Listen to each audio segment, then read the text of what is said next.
संघर्ष एक और नेता के दिमाग में इस वक्त चल रहा है कि करें तो करें क्या। उनको सीट मिली है, एक नाम है उपेंद्र कुशवाहा, और बड़ी चर्चा है सोशल मीडिया से लेकर बिहार की सड़कों पर कि उपेंद्र कुशवाहा नाराज हैं। वो कोई क्या फैसला ले सकते हैं पंकज जी? क्या वो भी बागी हो सकते हैं? देखिए, जहां तक उपेंद्र कुशवाहा का सवाल है तो जब नीतीश कुमार एनडीए में नहीं आए थे तो उनको 3 सीट की गारंटी दी गई जी। लेकिन उपेंद्र कुशवाहा को 1 सीट मिला है। कल जब प्रेस कॉन्फ्रेंस हो रहा था तो उपेंद्र कुशवाहा प्रेस कॉन्फ्रेंस में भी नहीं थे। तो आप समझ सकते हैं कि प्रेस कॉन्फ्रेंस में नहीं होने का मतलब साफ है कि वो नाराज हैं।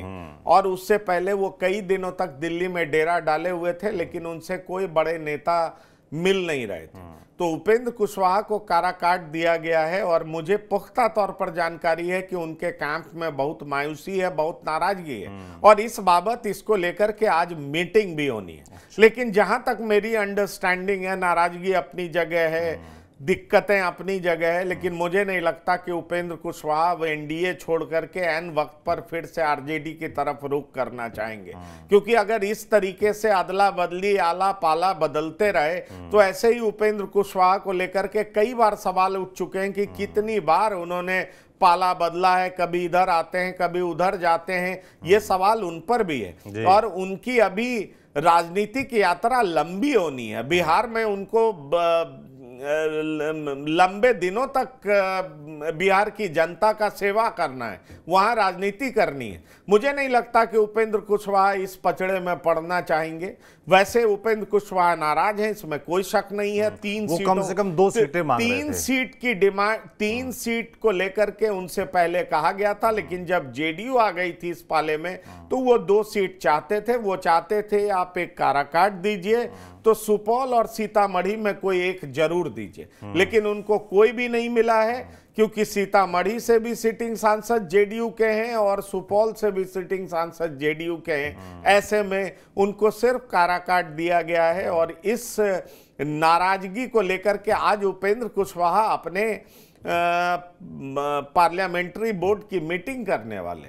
ये मुझे पुख्ता तौर पर और ज्यादा उम्मीद है कि उस मीटिंग के बाद वो शांत होकर निकलेंगे और कि हमने फैसला लिया है कि हम एनडीए के साथ ही रहेंगे।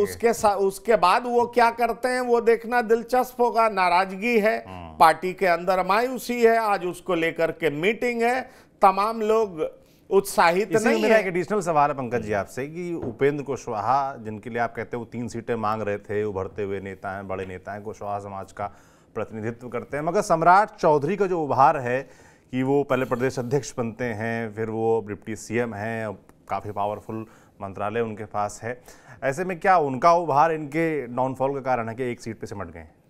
देखिए, सम्राट चौधरी को आगे करने का मतलब ही यही था कि बीजेपी दरअसल इस स्ट्रैटेजी से आगे बढ़ना चाहती थी कि यादव के बाद अगर दूसरे समाज का कोई नेता बड़ा किया जाए, ओबीसी में, पिछड़े में, जिसकी संख्या भी अच्छी हो, नेता भी दबंग हो, जो दबंगई से बिहार की जनता को एड्रेस कर सके और साथ ही साथ अपने विरोधियों को जवाब दे सके। सम्राट चौधरी इसीलिए चुने गए हैं। सम्राट चौधरी को इसका फायदा भी मिल रहा है। बीजेपी ने कई एक्सपेरिमेंट किए। पहले बीजेपी ने वहां के प्रदेश अध्यक्ष नित्यानंद राय को बनाया था। यादवों में बीजेपी भयानक तरीके से सेंधमारी करना चाहती थी और नित्यानंद राय अभी भी गृह राज्य मंत्री हैं, उजियारपुर से चुनाव लड़ते हैं, बड़े नेता हैं और रियल भाजपाई हैं। रियल भाजपाई का मतलब ये होता है कि अभी से नहीं, विद्यार्थी परिषद, यूथ के समय से वो बीजेपी के, तो पूरे तरीके से बीजेपी के कल्चर के।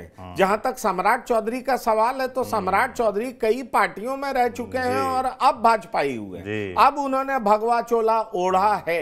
लेकिन चूंकि बिहार के पॉलिटिक्स में जातिगत समीकरण एक सच्चाई है, इसलिए जातिगत समीकरण को साधने की कोशिश बीजेपी लगातार कर रही है। उसमें बीजेपी ने कई एक्सपेरिमेंट किया। नित्यानंद राय को मौका दिया तो बीजेपी को लगा कि इसका फायदा यादवों के तौर पर मिलेगा, यादव बीजेपी के तरफ आ सकते हैं। लोकसभा चुनाव में कई सीटों पर यादवों ने बीजेपी को वोट भी दिया है, इससे कोई डिनाई नहीं कर सकता।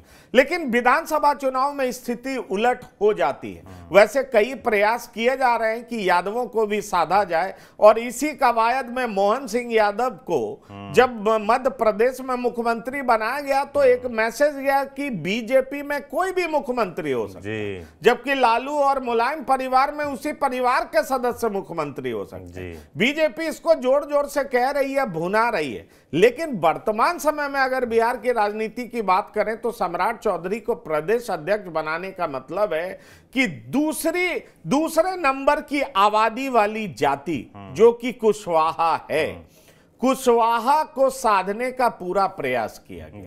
क्योंकि यादव के बाद अगर पिछड़े समाज में कोई दूसरे नंबर की जाति है तो वो सम्राट चौधरी है।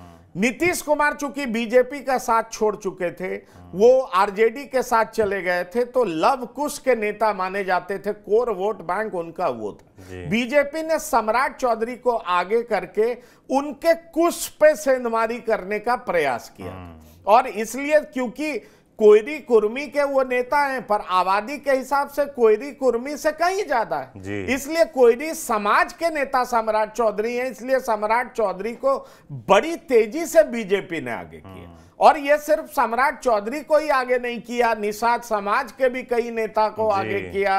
आप देखेंगे रविदास समाज के भी नेताओं को आगे किया, क्योंकि बीजेपी सोशल इंजीनियरिंग बहुत बेहतर तरीके से कर रही है, और बीजेपी को लग रहा है कि अब समय आ गया है कि बिहार में वो ड्राइविंग सीट पर बैठे।